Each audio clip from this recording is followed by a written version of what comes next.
Monday Health Minutes, sponsored by Valley Health.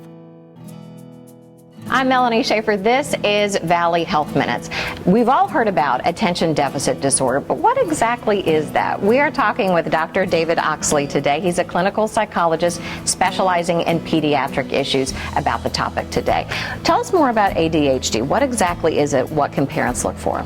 Yeah, so for ADHD, it's really what we call a neurodevelopmental disorder. So basically what that's meaning is that there's inherited functions or differences in that person's brain development or nervous system development in terms of what's kind of going on, mainly in those frontal lobes of our brain, so our prefrontal cortex, which is where we kind of house our executive functions.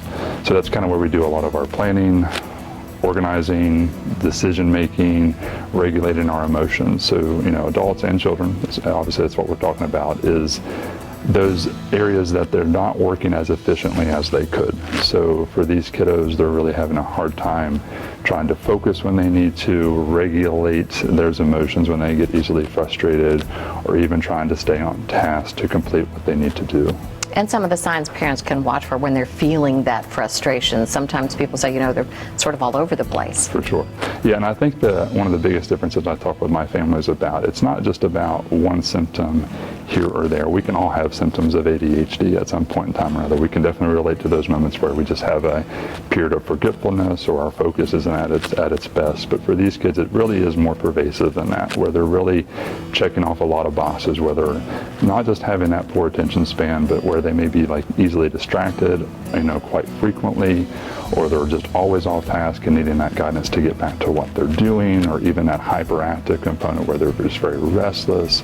A lot of parents tell me that their child's driven like a motor and never has that moment of respite, if you will. But it's really kind of looking at those symptoms across multiple settings. So it's not just really just one time versus the next that's really causing the issue. It's kind of like all the time. And that's really kind of what we're looking for when we're trying to diagnose. At what point should parents consider it's time to get my child tested to see if this is a factor?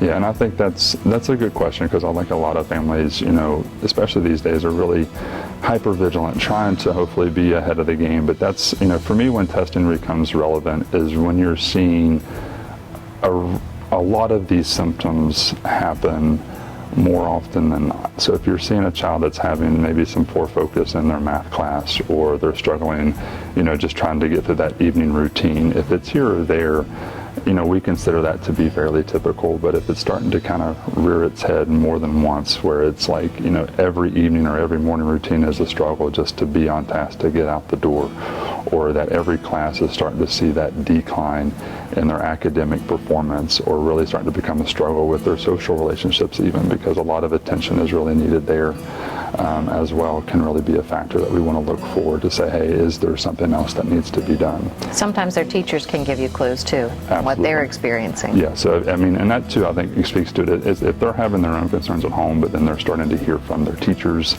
maybe their coaches from a sports team, then you're starting to kind of add those layers of concern where you really want to kind of maybe bring this up to your pediatrician or someone like myself, where we can explore if testing is the next reasonable step. Okay, so let's say we're a parent, we're there. What does the testing consist of?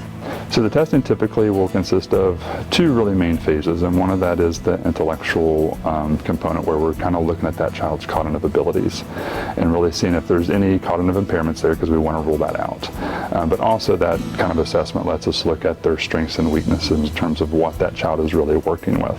And that can help us guide educational supports, but also our own treatment plan in terms of what we might do in psychotherapy. But the other really unique feature and cool feature with that cognitive testing is it's one-on-one, usually in a very quiet environment. So we're kind of looking at those behavioral observations as well, because if they can't stay on task with us in that quiet room, then we can probably make that assumption that in the classroom setting it's going to be very difficult as well. When you get the diagnosis, what treatments are available to help your child? Yeah, and I will say that, in addition to that cognitive element, we also get a lot of rating forms. And again, those rating forms are looking at specific behaviors that we might relate to ADHD, but also to kind of what's happening at home and in the school setting. So again, looking at that presentation across different areas and seeing what's going on there, because I think that also helps us guide what to do next within treatment. Sometimes it's medication, sometimes changes in food or just routine. Would that help? Yes. So in terms of behavioral therapy, what we kind of do is we're trying to maximize their ability to function with their ADHD. It's not really if we're trying to take ADHD off the table. It's there for their lifespan. We're just trying to make them more efficient. So earlier we talked about that less efficiency of their functioning, that we really want to try to enhance that a little bit by giving them ways to kind of operate in their day-to-day. So making their routine more predictable, visual aids, checklists, those type of things. I often talk with parents about ways to give certain commands, trying to keep them at one step, not trying to give them too many things to do at one time, and things like that. At school, it's kind of the same thing. We're trying to help that classroom management be a little bit more enhanced to keep them on task a little bit longer. As far as medication, obviously, I think that's the one that gets talked about a lot in the mainstream, because it is a concern for parents where to make that step, when to do it, when to not.